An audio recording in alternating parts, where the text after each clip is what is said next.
officially live on YouTube. Woot! Just when I figured out they changed those buttons on me, I swear. All right, now we are good. All right, let's try that over from the top. Hi, everybody. Welcome. For those of you who might be new, this is Cello Tip Thursday live stream where Chelly and I come on the last Thursday of every month and we talk about music, cello, the industry, practicing tips and tricks. Chelly and I are here to demonstrate. If you have any questions about anything you're working on, hello, and okay, hold on. Let me see here. I'm getting some comments about my sound, so we're gonna move the mic a little closer. Doop-a-doop. There we go. We're gonna do this.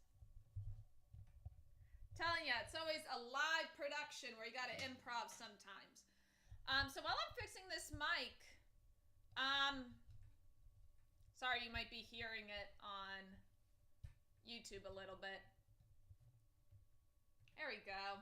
I wish you guys could see my setup. It looks very clean and pristine behind me. This way, but not that way. In front of me, there's a bunch of stuff going on. All right, I hope that's a little better. Now, great. So, would love to hear about any of your practice room inquiries, victories, things that you are... Oh, I see my friend Bob. Hi, Bob. Hi. So glad you're here. Miss you. Hello. Awesome. So we did have a little request for Elgar Concerto.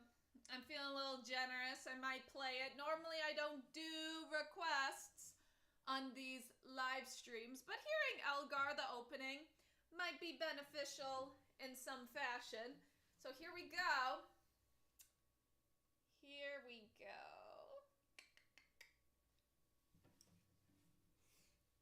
Business in the back, party in the front. That's how we roll on the Cello Doll platform. So, woo! Was that? Okay. Don't know what that was, but we're gonna do that again.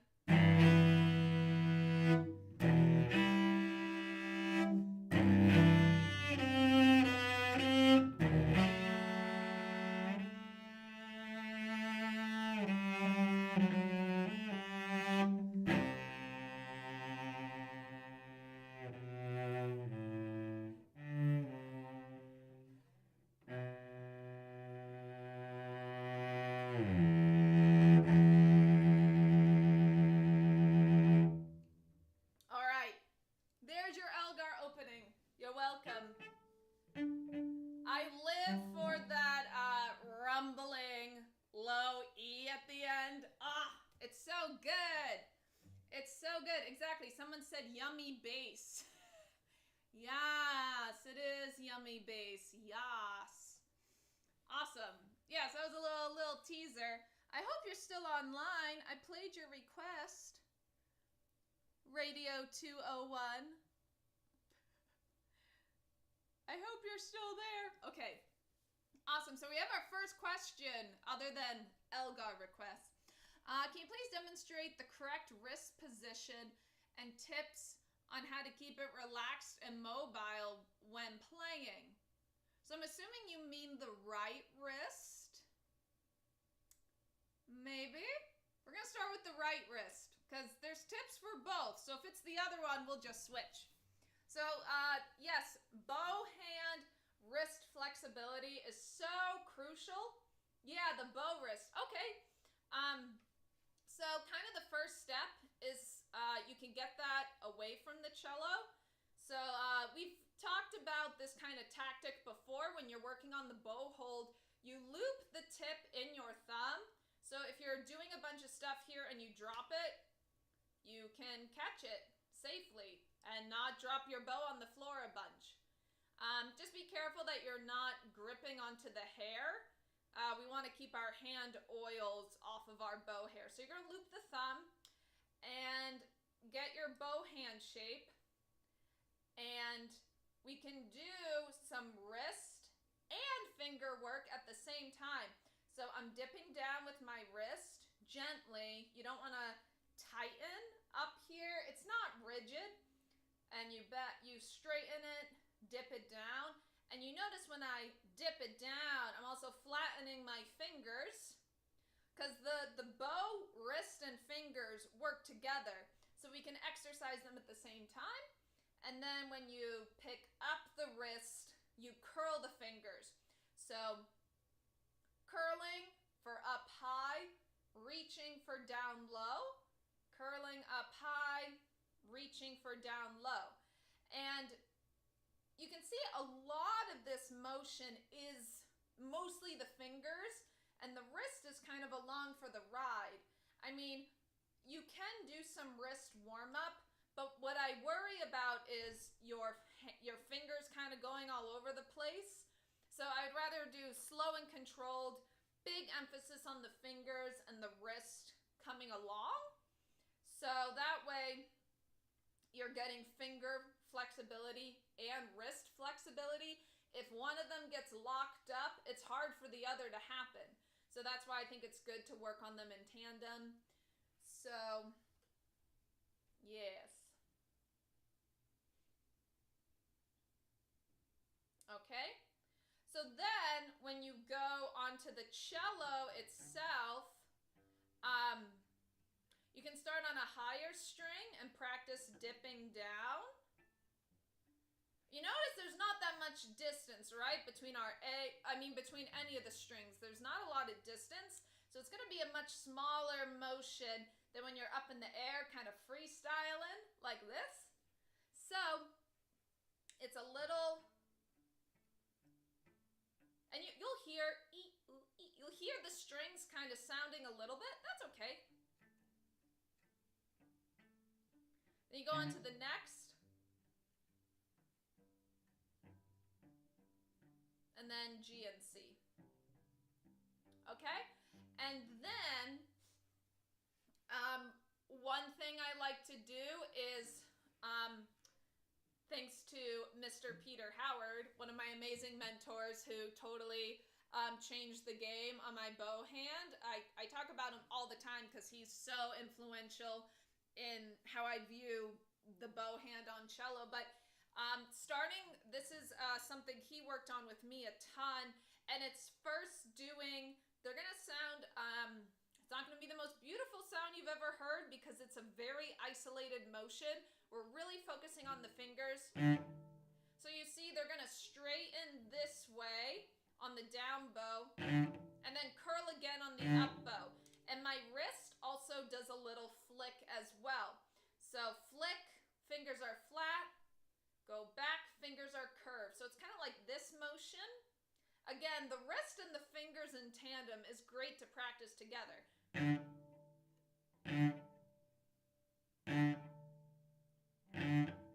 So you notice it sounds a little I mean, we're only focusing, we're not incorporating a lot of the bow arm yet, where we get a lot more action in the string. It can vibrate more fully.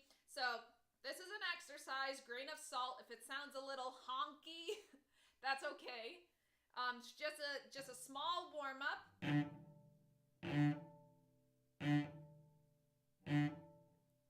So you want to kind of shoot out with your fingers being flat on your down bow. Up bow, they curl to attention. Now, smooth it out. So you notice I'm kind of moving some of my bow arm. I'm leading from the elbow a little bit. That's going to smoothen out the sound, give you a little more bow length. Okay, so that's kind of frog land.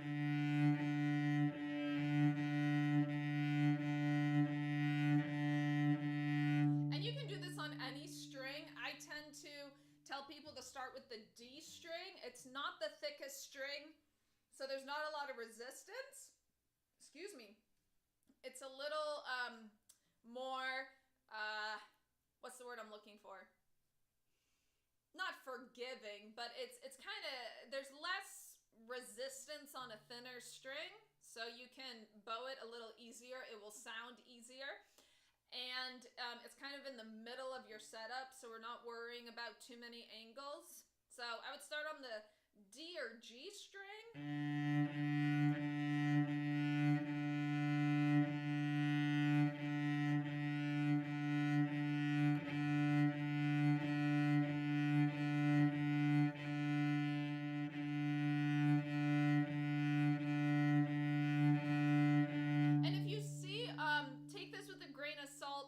The bow wrist is kind of making an oval shape. So I come up, down, and around. Up, down, and around. Up, down, and around. Up. And it's kind of nice because the up, as you're coming down, it happens on the up bow. So that's helpful too to remember. Up on the up bow, then down and heavy for the down bow. Now what does it look like at the tip? The tip, it's a little trickier. Because our weight is so far away, I'm going to move the phone on Instagram because we're vertical here so you don't see a whole lot. Don't know if that's any better, but we're going to find out. Okay? Yeah, this is... Oh, look at that. That's like a big close-up on Instagram. Look at that. You'll get one on YouTube too. Yeah, there we go. Well, so, yes. So it's the same thing. I'm coming up a little bit with straight fingers. And then as I come in, my fingers curl. My fingers relax and my elbow comes in. So when I come out, my fingers curl, curl, curl. Pick up the sound, pick up the sound. They're nice and curled. And then they relax when we get to the frog.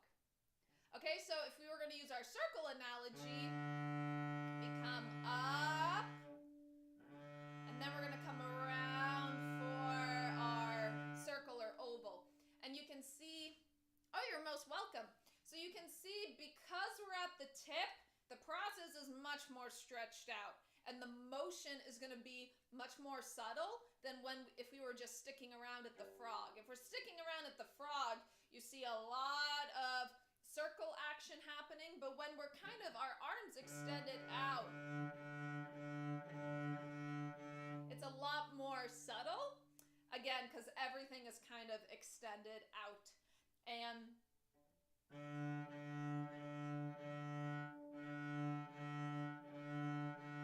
so you can practice being flat-fingered, draping fingers, and you pick up the stick. Okay. Thanks for joining. Michael Mixdown is saying bye. And for those of you on YouTube, didn't catch this right away, Michael Mixdown is a podcast about sound engineering, musicians, the music industry. There might be, you might hear more about that. Just saying. But thank you for joining, Michael. Okay. So that's, kind of another thing. I was saying bye, but also having some bow flexibility in the air. We call them bow games sometimes, although they're very helpful for kind of muscle training. Oh, what a cool tip. Someone wrote, I like to think of my right arm as an expanding and contracting bubble. I like that. Kind of like those long, I used to have them as a kid, kind of these wands, these giant bubble wands, and you would pull them and you would get this big oval or whatever shape. So that's a good analogy. I like that.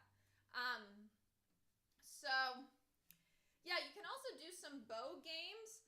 I'm a professional, so I'm comfortable doing it with my cello right here, knowing I won't drop it. I would put your cello off to the side in a safe spot in case you do drop it. You don't want it hitting. Also the frog, if your frog hits the cello, you're going to get a ding. So you got to be very careful. But again, we did kind of, I call them push-ups, where we have the thumb looped, but you can also kind of turn the wrist and curl your fingers, turn the wrist, straighten the fingers.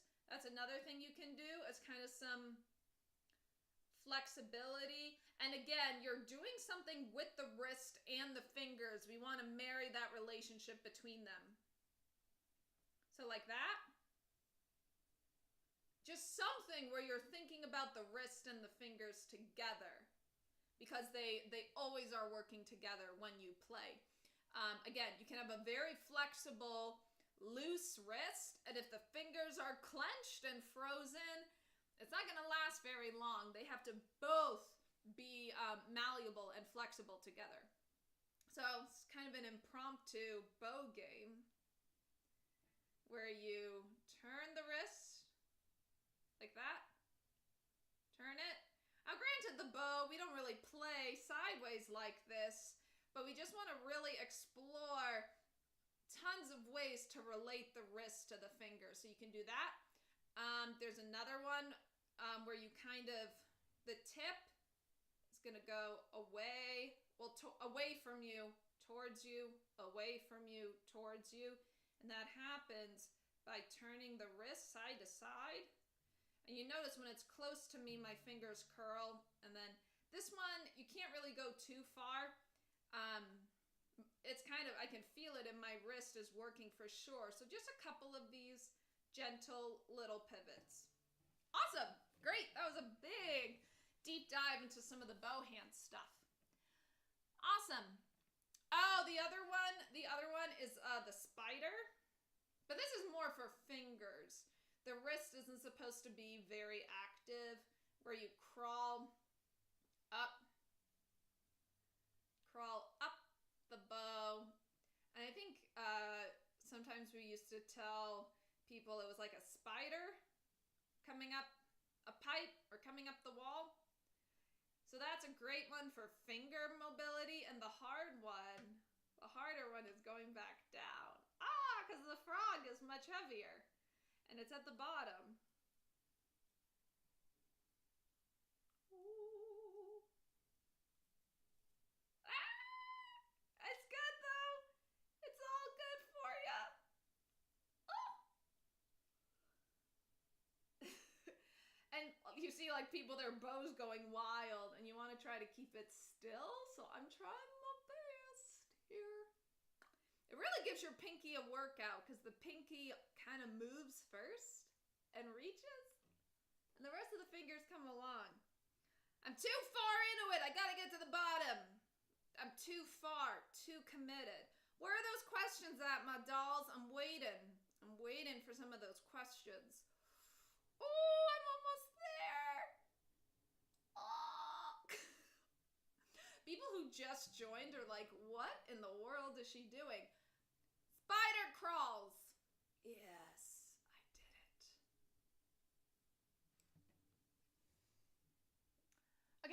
Okay, we're going to turn up the sound. I'm sorry y'all don't. So the one reason the sound on YouTube, you might not hear it. That's probably better. The mic is mostly centered on Chelly, so you guys get a good sound quality. Okay, good.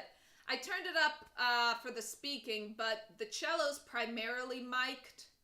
Wish I had a little headset. That'd be very legitimate. So that's going to be a little better. I'll just have to watch the levels when I play. Great. Awesome. Just checking on Insta, making sure I didn't miss anything.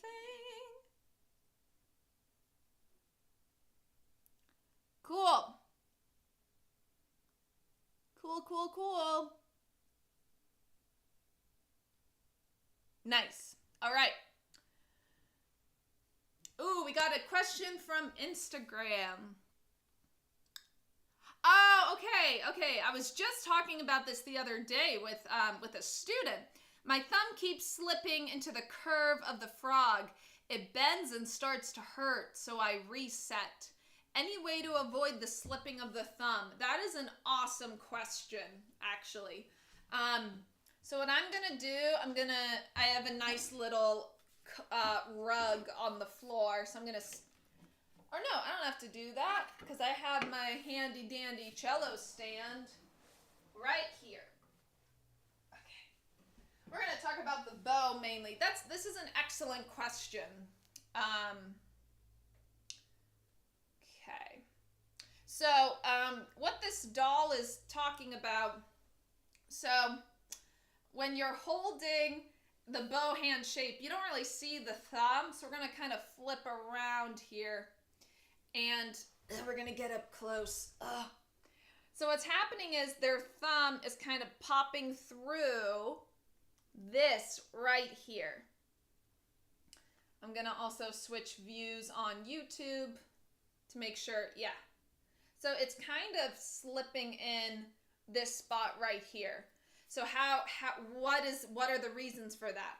So I have a couple thoughts without seeing you particularly play, but I think sometimes when our fingers are riding up the frog, our hand kind of turns because we want to feel security and we want to feel like we have enough bearing on having this in our hand securely. So if your fingers aren't draped down, I mean, I'm pretty far down on the frog.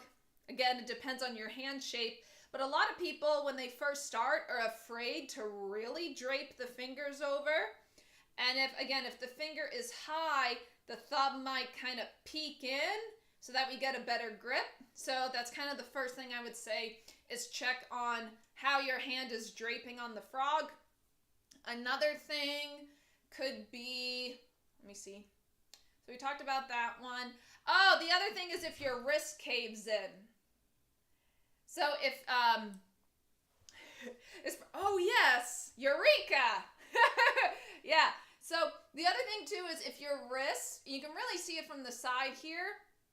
I want it to be good on both Instagram and YouTube, and this is hard. Okay, so if my wrist, generally you want a gentle curve to your wrist. You never want to force it. A gentle curve. If your wrist flattens out, do you see how it pushes my thumb? It pushes my thumb down and in. So I'll do it on a little closer for YouTube. So if I cave down the wrist, you see my thumb gets pushed in? Yeah. So that's kind of the other thing I would check too is your wrist, that you have a nice gentle curve, and that allows your thumb to hang out. If you collapse the wrist, your thumb gets pushed through. So those are kind of the two, I would say, very common causes of that I would check out. And it's kind of hard because when you're playing, it's really hard to kind of look under like that. It's not very easy. So what you could do is have a mirror in front of you. If you don't have a mirror, open your laptop. A lot of us nowadays have Zoom or Skype or some sort of video chat service. You can open an empty room and you can watch yourself in your laptop or put your phone on selfie mode. Oh, the front fingers. This doll thinks it's the front. Yeah, you can feel it as it's happening. That's true too.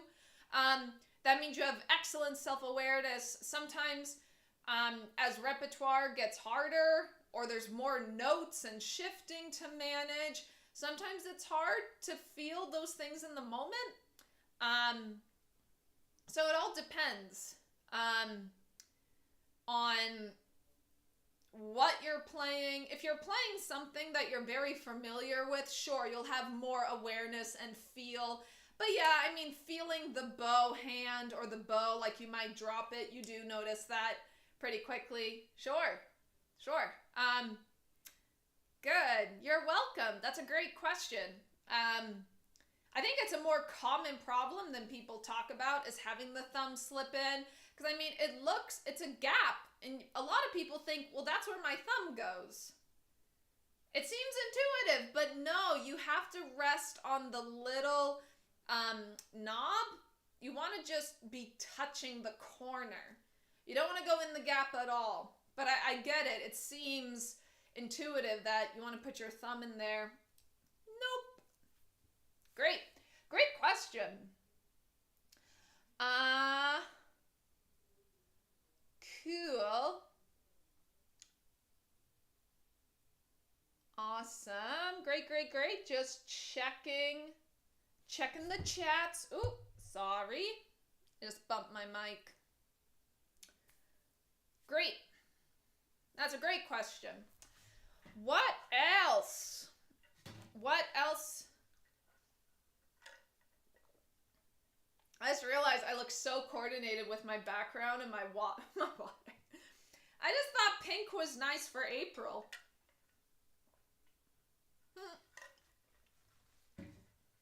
Okay, great.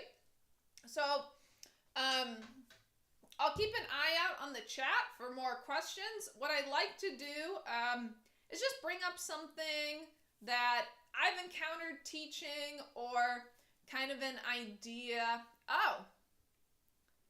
Oh, we got another question. Okay, great.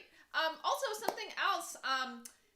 Some of you who might have seen my posts about this, I was in New York a couple weeks ago with my duet partner, and we kind of had to organize a little concert series and make that happen. So if that's something you're interested in, organizing concerts, we can definitely talk about that as well, because we learned a lot in just a couple days about organizing that. But let's talk about cleaning bow hair. Excuse me. Yes. Where's my special cloth? You need a nice special cloth. I believe it's... Oh, I know where it is. Doop-a-doop-boop. So, cleaning, and also just cleaning your instrument in general is very good practice. Okay. So, if you're going to clean your bow hair... Ooh. Oh, now we're getting deep. That's a good question. All right, we'll get to it. So, cleaning, cello maintenance and cleaning. So, you can have a little cloth. I've also used old t-shirts that have gotten holes in them. You can cut out a square from something like that. You want to make sure the material is soft. If you're using a shirt, don't use anything with buttons or zippers or studs on it, because that can scratch the wood. So you want to make sure it's something nice and soft. So you have a big day of practicing. You're going to hold your bow by the frog in one hand, and then you're going to kind of make like little pinchers, or like a little looks like a little how's it going? I'm sorry. This is serious. This is a serious live stream. Is it though?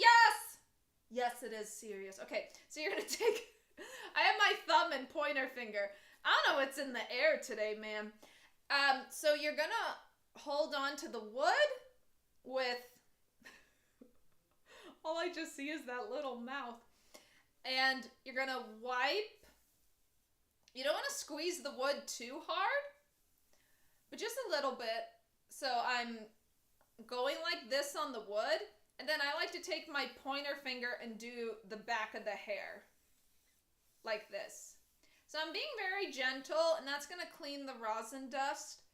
If maybe you just got a brand new rosin cake, or you went a little overzealous on the rosin, you can also take your finger and brush the hair like that on the playing side.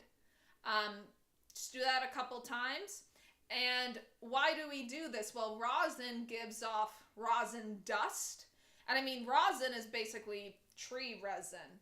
And it's going to create this kind of sticky residue on the wood of your bow, on the varnish of your cello, and it can really kind of accumulate this sticky film, and it's very hard to get off if you let it accumulate.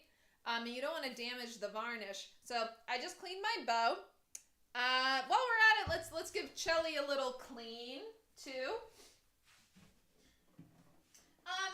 And the other thing too is you want to wash these regularly as well. So I usually have a couple I rotate. I think this was from Amazon. It's like a cleaning little square towel from Amazon. But you want to wash these regularly, otherwise it also gets kind of sticky and ugh. So I like to just do an overall wipe of the face, and then these little the bows near the ribs, the edge of the ribs, because sometimes your bow will graze that. And then you go up and down on the strings. Sorry. A lot of people don't do under the string. Again, you cover your pointer, you go underneath, go up and down. A lot of people don't do underneath the string. They just do the surface. You want to get it underneath. And then very gently, you can also just do a light dusting of your bridge, because that also will get rosin on it as well. So that's just a little tutorial on cleaning. Awesome. Still can't. Should we say goodbye to our little helper here?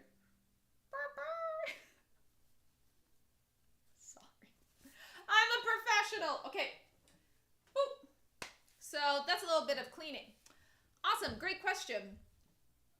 More questions. Do modern players have as powerful as a sound as players of the Rostropovich era?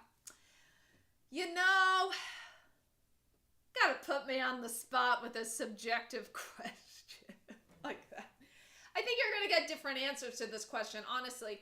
I will say, I think people in that time period, like Rostropovich, Dupre, they were recorded differently than they were now. It's kind of like listening to a soundtrack from an old movie versus a modern soundtrack. I think older recordings have a bit more of a bloom to the sound. Modern recordings are definitely more clean, which might make it sound, the volume might sound a little more controlled, but I mean, the only thing we can compare, at least someone of my age, is like a recording versus a live, like watching Rostropovich being recorded live and then going to a live concert. I would love to meet someone who saw, a couple people maybe, but I haven't had the time to sit down and really chat with someone who was there and watched a live concert. It'd be so cool. But I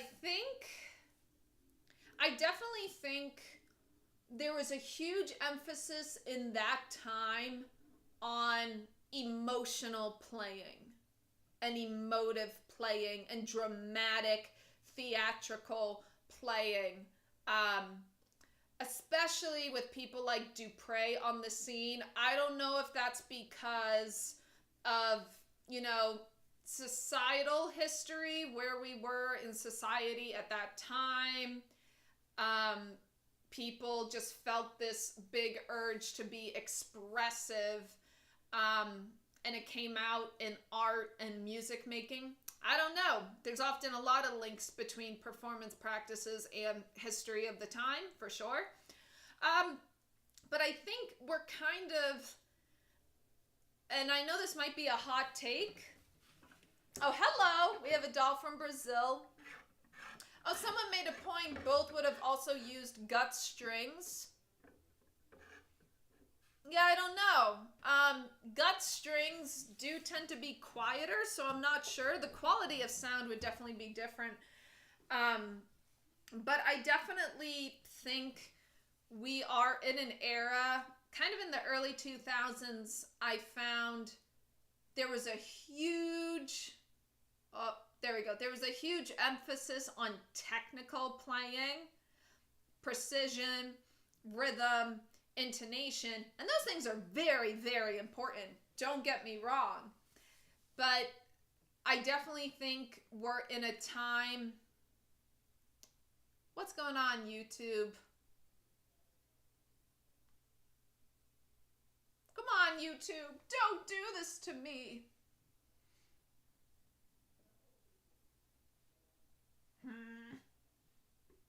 All right. It's fine. The Ethernet will save us. Oh, time to practice. Have a good time practicing. Okay, so I definitely think there's a huge emphasis on technical playing, precision, accuracy. And I think now we're kind of going back the other way, where people are saying, yeah, but we need people to be more emotive and connecting with audiences by really expressing the music rather than watching someone who might be technically perfect, but they just kind of look very still and people want to see musicians feeling the music. I firmly believe that. Technical ability is so impressive, but I definitely think we're going the other way, where we're kind of getting a little bit away from technical perfection, and now we're going back to emotional. I've always been an emotional player. One of my challenges was tuning that back and focusing more on technique, and that's something I always think about. But in my core, I'm wild, sometimes like Dupre. And I'm not trying to say I'm at that caliber by any means, but in terms of it's just like I feel the music and I feel the message and the emotion, and it's overwhelming sometimes. Not trying to compare caliber by any means, because that is, I don't think, many people have earned the right to compare themselves to legends, But I'm saying in terms of emotional playing, I definitely identify with that kind of playing more, is what I'm trying to say. I identify and I relate, It's powerful. Cool. Questions. I've been talking too much. Some of the dramatic emoting, such as Hauser. Well, that's a whole different field. What sign am I? Ooh, love that. Oh, thank you. I got a badge on Instagram. Thank you so much. That's so sweet. That's my buddy. Thank you. What is my sign? Oh, I'm a Taurus. Stubborn bull. Definitely.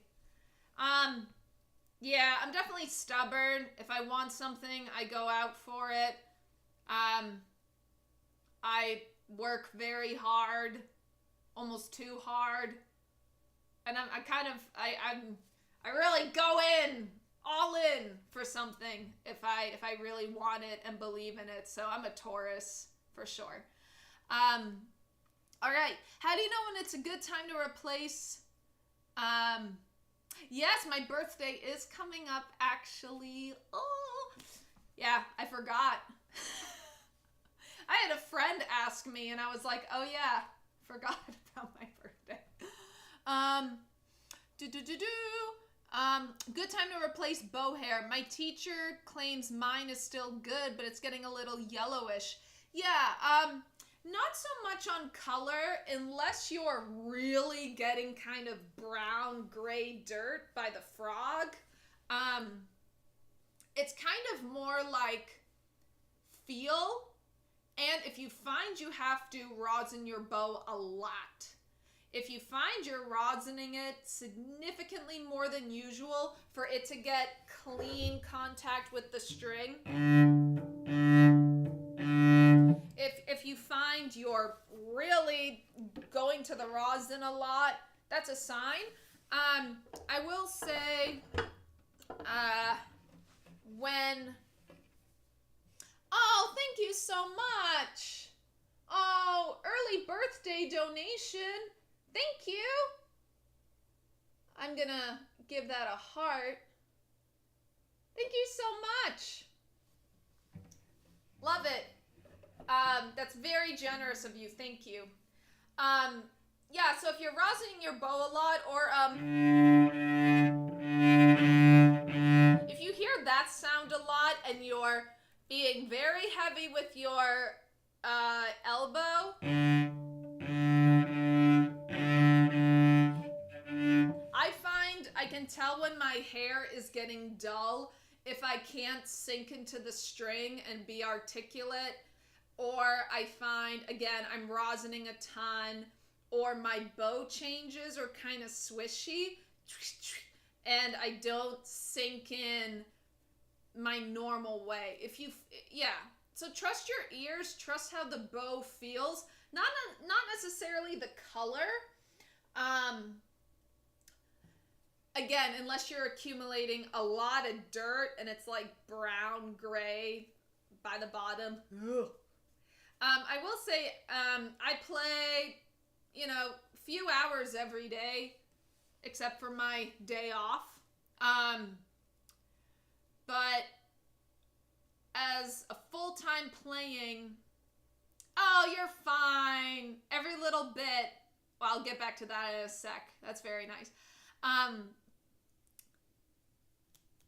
I'd say I changed my bow hair. Well, here's the thing. It depends on how many bows you have. I have a couple bows, so I switch around. If I was only playing on this bow full time, I would probably have to change my hair every 3 months. Hello. Hello I'm getting hellos on YouTube. So I would probably have to change my hair every 3 to 4 months. If you're just getting into cello playing, you could probably get away with 6 months if you're practicing, maybe 7 to 10 hours a week. If you're just getting into it, maybe, then you could probably do every 5 or 6 months. Yeah, I hope that helps. Next question. I'm curious, what piece are you currently playing and what inspired you to choose it? Well, I'm actually working on, I mentioned my duet partner earlier. We're going to be together again this summer, and so we want to work on more repertoire. So kind of that opportunity to be together at a music festival is causing me to work on more duet repertoire. So now we're doing Kodai, violin and cello duo. So I've started working on that, which is really fun. I love Kodai. He has an incredible cello piece. But I kind of think about where have I not kicked my own butt recently? So like I'll pick up a fast movement of a Popper etude. I will take out some Piatti. I've been wanting to get back actually into relearning concertos, some of the first concertos I ever played, because I feel like those concertos kind of sit with you as beginning concertos. And now, coming so far and playing cello for over 20 years, I have so much more to offer than when I was 18, 17 years old playing concertos. So that kind of inspires me to go back and really get a full experience out of them. Also just pieces I love. I also think too, manifesting pieces I would love to play someday in a concert setting, keeping those fresh because you never know. Some of my, if we're going like strictly classical rep, my dream piece is Shostakovich Concerto No. 1 with orchestra. Elgar Concerto with Orchestra. Those are some of my, so, you know, I like to visit those, keep them in my universe. But honestly, any skill sets that I don't feel like I've been getting to work on, I like, if I don't, let's say I play a lot of fast stuff, I'll pull out a slow movement. I really try to practice what I'm not getting to do that week. So kind of juxtaposing, so I keep a bunch of tools and techniques fresh. What makes a cello piece impactful for you? Is it more of an emotional read or the technical? Oh man! Well, the person who asked this, you know me. I think you know the answer. But I think it's fun to share. I'm an emotional sap. Through and through. For me, I think there are certain pieces where... they said he. I think there are certain pieces where I finally nailed that type of bow technique, and I think about it that way. But for me, it's always been emotional. I think pieces with a huge, impactful story, you know, because that's one thing Cello Doll, I think, is all about, is telling stories through music. Because a lot of people think classical music is boring. And I think we've come a long way, but I think a lot of people still think that. And I will say, if people knew the stories of these composers, they would be blockbuster movies. Like the story of what these composers went through as they were writing these pieces, it just adds a whole nother layer. And I mean, I was bringing up the Shostakovich Cello Concerto. And I mean, Shostakovich was writing prepared any day. I mean, he was being watched by Stalin. He composed music. Stalin enjoyed his music, actually, which kept him alive. But at the same time, knowing your music is constantly being watched and listened to by someone like that, you know, it adds to the anxiety. And there's a story that a lot of nights he didn't sleep, and he always had a packed suitcase because he was just there waiting for a disturbance in the middle of the night. I mean, that's terrifying. That's absolutely terrifying. And the fact that he sat down and wrote music during that while artists were being,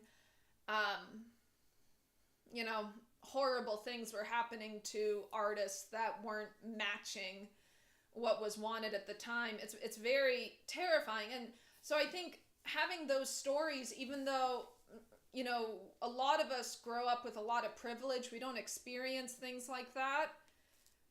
But I think that feeling of fear, it's very dramatic and really lends to, oh my gosh, and also, can you imagine, like, some days I just feel, not to sound morbid, but I still get to play that music. That music has survived, and that music, like, I still have a chance to contribute and make a rendition of this piece and make an interpretation. My God, my eyes are getting a little wet. It's so powerful to me that I get a chance to play this music. It's incredible. Like, if you really sit down and think about it, it's mind-blowing. So it's emotional for sure. And, you know, there's some technical stuff I really like how does Shostakovich express that fear? How does he write it in the cello? There's definitely techniques that are used to support that. So I think they eventually come together for me, but emotional is definitely the draw. Cool. More questions. Oh, I'll share this. Somebody, oh, thank you. Somebody put a great contribution in the chat, which I don't know. I didn't even know this, so I'll definitely want to refer to this later. This is from someone on YouTube. Anyone should read about Rodrigo. He wrote the famous Concerto de Aranjuez. I really hope I'm saying that right. His baby son died, and he wrote that for him. The beat of the music is his dying son's heartbeat. I mean, that's just powerful and heartbreaking. I mean, there are these stories behind these pieces that I really think if more people knew, it would make the music much more impactful, and people can connect to grief. People can connect to fear. You know, an orchestra, maybe not a lot of people can connect to, but storytelling, everyone can connect to that. So, that was a little heavy. We're just gonna, it is heavy stuff. And I really think the more people know about it, the more people will understand. And the thing too about classical music, unless it's you're working with a vocalist, we don't have lyrics. So I think that's why emotional playing is people gravitate towards that, because we have to tell you a story without text. It's hard. Can be hard. But we have to tell a story without text. Not saying vocalists have it easier. I'm not saying that, because they have to think about enunciating the text and articulating the text, and that's a whole nother realm of difficulty. But it's something to think about. Cool. Next question. What made you start playing cello? Was it your first choice, or did you want to play another one and ended up on cello? Oh, story time. We're gonna brighten the mood a little bit with a fun story. Shelly's gonna go chill over here. So I'll tell you this story, and it's gonna be a good closer, I think. Why do I play the cello? Well, I would not play cello if it weren't for my sister. So my sister, I have an older sister, and she's 4 years older than me. And when she was around 5 or 6, she really wanted to play the violin.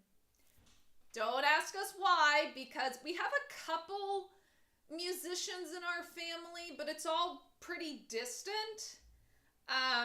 So it wasn't something like, oh, my uncle plays guitar. Like we had some, like I know my mom dabbled in guitar, but I didn't grow up hearing, so it was kind of there, but so it was kind of a shock to my parents when my sister wanted to play violin. And apparently the minute she started and the minute I could crawl, I was like 1 or 1.5, and I would just constantly go after her, following her around the house, listening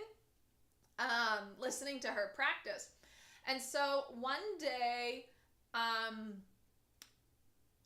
we had a neighborhood kid, they were on their bike and they hit a mailbox. They were okay.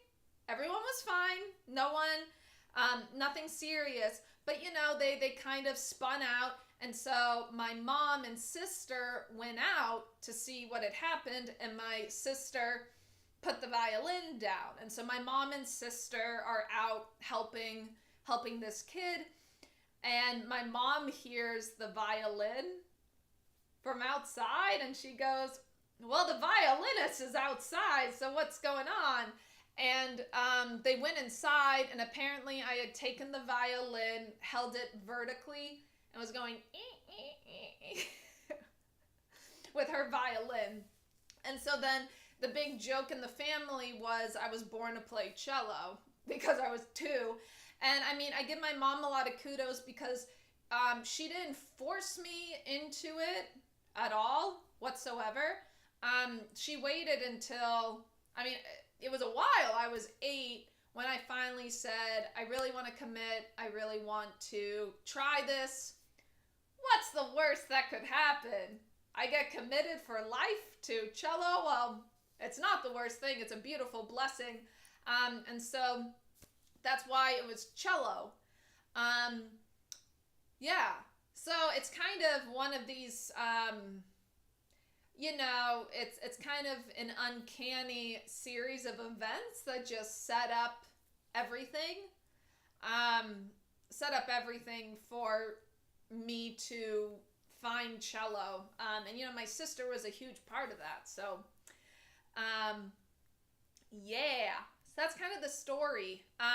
Also, I wanted to give a shout out to people who bought badges on Instagram. Thank you, Devton42, and thank you to Canadian Divergent.